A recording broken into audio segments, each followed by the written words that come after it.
Well, once again, you guys have blown me away with your staggering amount of responses to my stories. There's no way I can respond to each of you individually, so I'm just going to address some common things again, and then move on to the stories. I'm going to write as many as I can think of, in addition to my friends' stories, and I will probably not update again until I get a chance to answer some questions that I myself have for my superiors. Alright, so the common questions I found you all had. I am not comfortable talking about where exactly I work, unfortunately. In all reality, some of the things I've mentioned here could get me in a lot of trouble or fired, so it's best if I just don't discuss too much. I will say that I'm in the United States, and in an area that is comprised of a great deal of wilderness. We're talking hundreds of miles of thick forest, with a mountain range and a few lakes. There is still a great amount of interest in the stairs, and luckily for you guys, my friend has a story that I think you'll all be very interested in. I'll go into that more at the end of this update. As for whether or not I have ever thought of asking my superiors about them, I have, but again, I don't want to risk my job. However, one of my former superiors no longer works as an SAR officer, and it's possible that he may be willing to talk to me about it. I'll be speaking to him later in the week, and I will let you all know what comes of that. As far as advice on becoming an SAR officer goes, I think the best advice I can give is to contact your local Forest Service office and see if they offer in training courses, or what the qualifications are. I've been doing this for years, and I started out as a volunteer helping on SAR operations. It's a great job, despite the occasional tragic situations, and I wouldn't want to do anything else. Alright, let's move on to the stories. The first happened on a case that I went out on right after I got out of training, and was still pretty new to everything. Before I took this job, I was a volunteer, so I had a basic idea of what to expect, but on those calls you're mostly dealing with finding lost people after vets have found signs of them. As an SAR officer, you go out for all kinds of cases, from animal bites to heart attacks. This case got called in early in the morning from a young couple who were up on one of the trails that goes by the lake. The husband was completely hysterical, and we couldn't really figure out what was going on. We could hear the woman screaming in the background, and he was begging us to come up there right away. When we get there, we see him holding his wife, and she's got something in her arms. She's screaming these awful, almost animal-like screams, and he's sobbing. He sees us, and he screams at us to help them, to please get an ambulance up there. Now, obviously, we can't just drive an ambulance up the walking path, so we ask him if his wife needs help, or if she can walk on her own. He's still hysterical, but he manages to tell us that it's not his wife that needs help. I go over while one of the vets tries to calm him down, and I ask the wife what's going on. She's rocking, holding something, and just shrieking over and over. I crouch down and see that whatever she's holding, it's covering her with blood. That's when I notice the sling on her front, and my heart sinks. I ask her to tell me what's going on, and I sort of pry her arms gently open so I can see what she's holding. It's her baby, obviously dead. His head is caved in on one side, and he's covered in scratches. Now, I've seen dead bodies before, but something about this whole situation hits me hard. I have to take a second to compose myself, and I get up and go get one of the other vets who's standing by. I tell him that it's a dead kid, and he sort of pats my shoulder and tells me he'll deal with it. It took us over an hour to get this woman to let us see her kid. Every time we try to take him from her, she flips out and tells us we can't have him, that he'll be okay if we just leave her alone and let her help him. But eventually, one of the vets manages to calm her down, and she gives us the body. We took it back to the med area, but when the EMTs showed up, they told us that there was never any hope of saving the kid. He died instantly from the trauma to his head. I was good buddies with one of the nurses who met them at the hospital, and she told me later what had happened. Turns out the couple had been walking with the baby in the sling, and they stopped because the kid was fussing. The dad takes the kid and is holding him, looking out over this little gully by the path. The mom comes to stand next to him, but she ends up stepping on a loose patch of soil, and she trips. She falls into the dad, who drops the kid, who ends up falling about 20 feet down this little gully onto the rocks at the bottom. The dad climbed down and recovered the kid, but he'd fallen right on his head and was dead by the time he got there. The baby was only about 15 months old.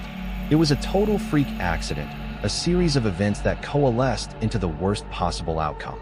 Probably one of the more awful calls I've been on. I haven't seen a lot of animal bites in my time as an SAR officer, mostly because there aren't that many animals that come around the area. While there are bears in the area, they tend to stay pretty far away from people, and sightings are highly unusual. Most of the animals you'll see are small ones, like coyotes, raccoons, or skunks. What we do see frequently, though, are moose. And let me tell you, moose are nasty fuckers. They'll chase after anything for any reason, and God help you if you get in between a female and its baby. One of the more amusing calls was of a guy who'd gotten chased down by an absolutely massive male moose and was stuck up a tree.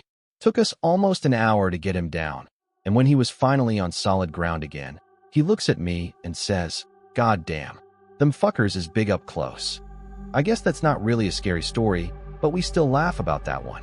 I honestly don't know how I'd forgotten this story, but it is, by far, the scariest thing that's happened to me. I guess maybe I've tried so long to forget about it that it just didn't come to mind right away. As someone who spends literally all of their time in the woods, you don't ever want to let yourself get scared of being alone or out in the middle of nowhere. That's why when you have experiences like this, you tend to just forget about them and move on. This is, to date, the only thing that's ever made me really seriously consider if this job is the right one for me. I don't really like talking about it much, but I'll do the best I can to remember it all. As I recall, this took place right at the end of spring. It was a typical lost child call. A 4-year-old girl had wandered away from her family's campsite and had been missing for about 2 hours. Her parents were completely despondent and told us what most parents do. "My kid would never wander away. She's so good about staying close. She's never done anything like this before." We assure the parents that we'll do everything we can to find her, and we spread out in a standard search formation. I was partnered with one of my good buddies, and we were sort of casually holding conversation while we hiked. I know it sounds callous, but you do sort of become desensitized when you've done this long enough. It becomes the norm, and I think to a certain extent you have to learn to desensitize yourself in order to work this job. We search for a good 2 hours, going well beyond where we think she'd be, and we come out of a small valley when something makes us both stop in unison. We freeze and look at each other, and there's almost a sensation like a plane depressurizing. My ears pop, and I have this odd sensation of having dropped about 10 feet.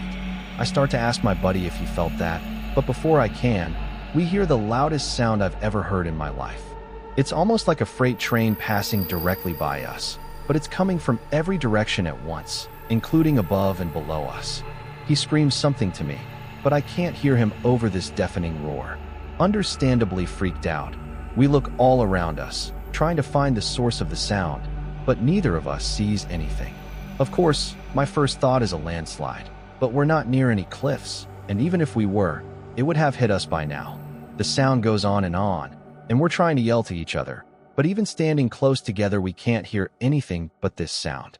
Then, as suddenly as it starts, it stops, like someone threw a switch and cut it off. We stand there for a second, perfectly still, and slowly the normal sounds of the woods come back. He asks me what the fuck just happened, but I just kind of shrug, and we stand there looking at each other for a minute. I get on the radio and ask if anyone else just heard the end of the fucking world, but no one else hears it, even though we're all within shouting distance of each other. My buddy and I just sort of shrug it off and keep going. About an hour later, we all check up on the radios, and no one's found the little girl.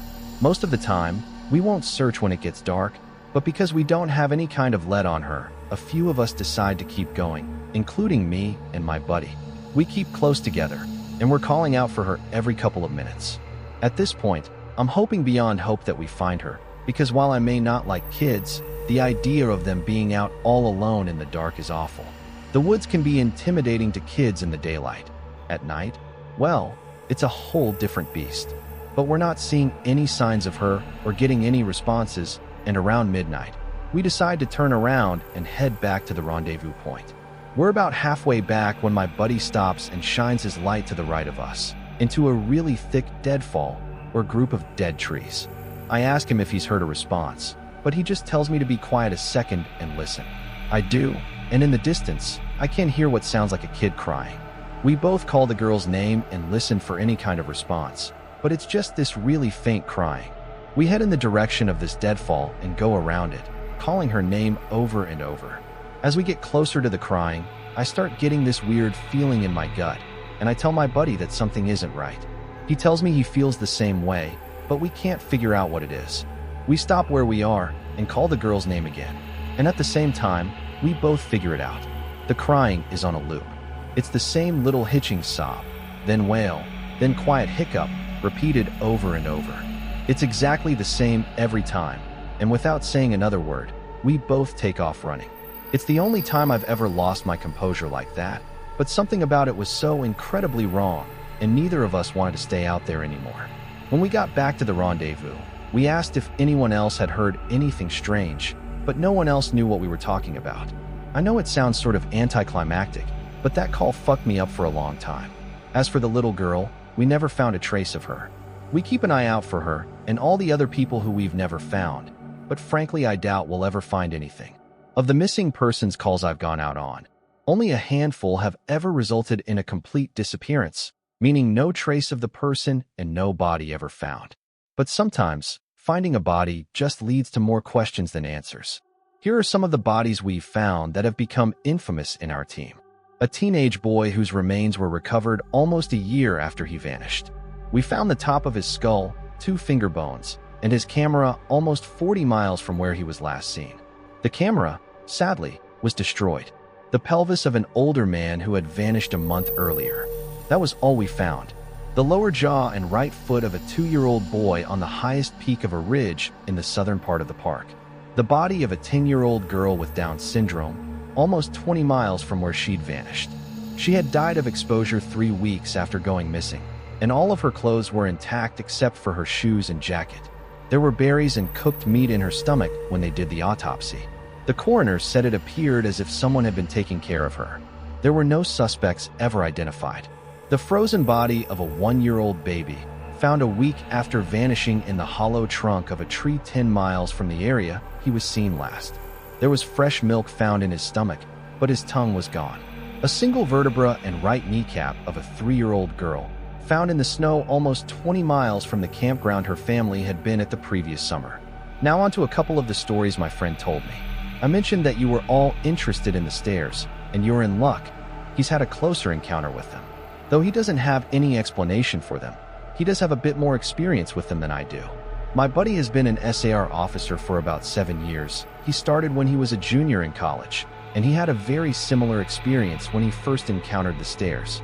His trainer told him almost the same thing mine did, which was to never go near, touch, or ascend them.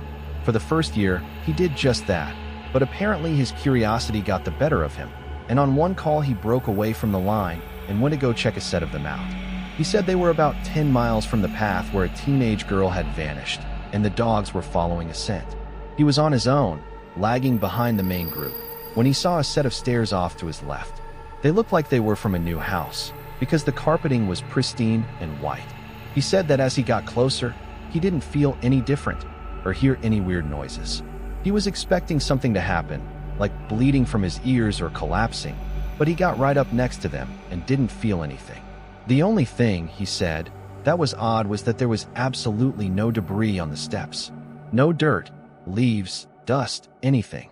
And there didn't appear to be any signs of animal or insect activity in the immediate area, which he found strange.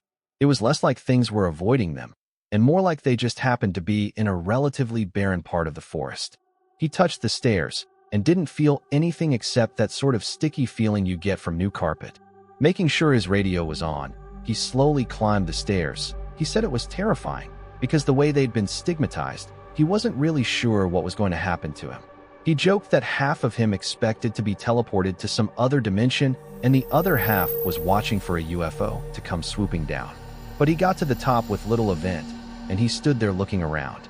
But, he said, the longer he stood on the top step, the more he felt like he was doing something very, very wrong. He described it as the feeling you'd get if you were in a part of a government building you have no business being in, as if someone was going to come and arrest you or shoot you in the back of the head at any second. He tried to brush it off, but the feeling got stronger and stronger, and that's when he realized that he couldn't hear anything anymore. The sounds of the forest were gone, and he couldn't hear his own breathing. It was like some kind of weird, awful tinnitus, but more oppressive. He climbed back down and rejoined the search, and didn't mention what he'd done. But, he said, the weirdest part came after. His trainer was waiting back at the welcome center after the search ended for the day, and he cornered my buddy before he could leave. He said his trainer had this look of intense anger, and he asked what was wrong. "You went up them, didn't you?" My buddy said it wasn't phrased as a question. He asked how his trainer knew. The trainer just shook his head. Because we didn't find her. The dogs lost her scent. My buddy asked what that had to do with anything. The trainer asked how long he'd been on the stairs, and my buddy said no more than a minute. The trainer gave him this really awful, almost dead-eyed look and told him that if he ever went up another set of stairs again, he'd be fired. Immediately, the trainer walked away, and I guess he's never answered any of the questions my buddy has asked him about it since. My buddy has been involved in a lot of missing persons cases where there's never been a trace of them found. I mentioned David Paulides, and my buddy said he can confirm that those stories are, for the most part, accurate. He said that most of the time, if the person isn't found right away, they're either never found, or they're found weeks, months, or years later, in places they can't possibly have gotten to. One story he told me really stood out that involved a 5-year-old boy with a severe mental disability. The little boy vanished from a picnic area in the late fall. In addition to the mental disability, he was also physically handicapped, and his parents explained over and over that he simply could not have vanished. It was impossible. Someone had to have taken him. My buddy said they searched for this kid for weeks, going miles out of the accepted range, but it was like he'd never been there. The dogs couldn't pick up his scent anywhere, not even in the picnic area where he'd apparently vanished from. Suspicion fell on the parents, but it was pretty clear that they were devastated and hadn't done anything sinister to their kid. The search was concluded about a month later, and my buddy said everyone had pretty much forgotten it by later in the winter. He was out on a training op in the snow, on one of the higher peaks, when he came across something in the snow. He said he saw it from far away at first, and when he got closer, he realized it was a shirt, frozen and sticking part way out of the powder. He recognized it as belonging to the kid because it had a distinctive pattern. About 20 yards away, he found the kid's body, laying partially buried in the snow. My buddy said there was no way the kid had been dead for any more than a few days, even though he'd been missing for almost 3 months. The kid was curled around something, and when my buddy brushed off the snow to see what it was, he said he almost couldn't believe what he was seeing. It was a big chunk of ice that had been carved crudely to look sort of like a person. The kid was holding it so tight that it had frostbitten his chest and hands, which my buddy could tell even with the decay that had taken place.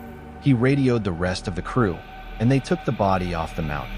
Now, he recapped all of this for me. And to put it simply, there was no way this kid could have both survived for almost 3 months on his own or have gotten to this peak. There was no physical way this child could have walked almost 50 miles and ended up on the top of a goddamn mountain. To top it off, there was nothing in the kid's stomach or colon. Nothing, not even water. It was like, my buddy said, the kid had been taken off the face of the earth, put in suspended animation, and dropped on this mountain months later, only to die of exposure. He's never really gotten over that one. The last story I'll share from him was one that took place relatively recently, only a few months ago. They were out doing a recon for mountain lions, because there had been several reports of sightings in the last couple of days. One of our jobs is to scout out the areas where these animals are seen to ensure that if they are in the area, we can warn people and close off those trails. He was out on his own in a very heavily forested part of the park toward dusk when he heard what sounded like a woman screaming in the distance. Now, as most of you know, when a mountain lion screams, it sounds almost exactly like a woman being brutally murdered. It's unsettling, but far from abnormal. My buddy radioed back and let ops know that he'd heard one, and that he was going to keep going to see if he could figure out where its territory started. He heard the mountain lion scream a couple more times, always from the same spot, and determined the approximate area of the mountain lion's territory. He was about to head back when he heard another scream, this time within only a few yards of him. Of course, he freaks out and starts heading back at a much faster pace, because the last thing he wants is to run into a goddamn mountain lion and get mauled to death. As he got back on the path and started heading back, the screaming followed him, and he broke into a jog. When he was about a mile from ops, the screaming stopped, and he turned around to see if it was following him. It was almost night by this point, but he said in the distance, just before the path rounded a corner, he could see what looked like a male figure. He called out to them, warning them that the paths were closed and that he needed to come back to the welcome center. The figure just stood there, and my buddy started to walk over. When he was about 10 yards away, the figure took, as he described, an impossibly long step toward him and let out the same scream my buddy had been hearing. My buddy didn't even say anything. He just turned and sprinted back to Ops, never looking behind him. By the time he got back, the screaming had moved back into the woods. He didn't mention it to anyone else, just said that there was a mountain lion in the area and that they would need to close those paths until the animal could be located and moved. I'm going to end this entry here, since it's turned into a huge wall of text. I'm going to be heading out on a yearly training op tomorrow morning, so I'll be gone until early next week. I'll be meeting with a lot of former trainers and buddies who work in other areas of the park, and I'll be asking around about any stories they'd like to share. I'm so glad you guys have been interested in my stories, and once I'm back from this op, I'll continue to share them.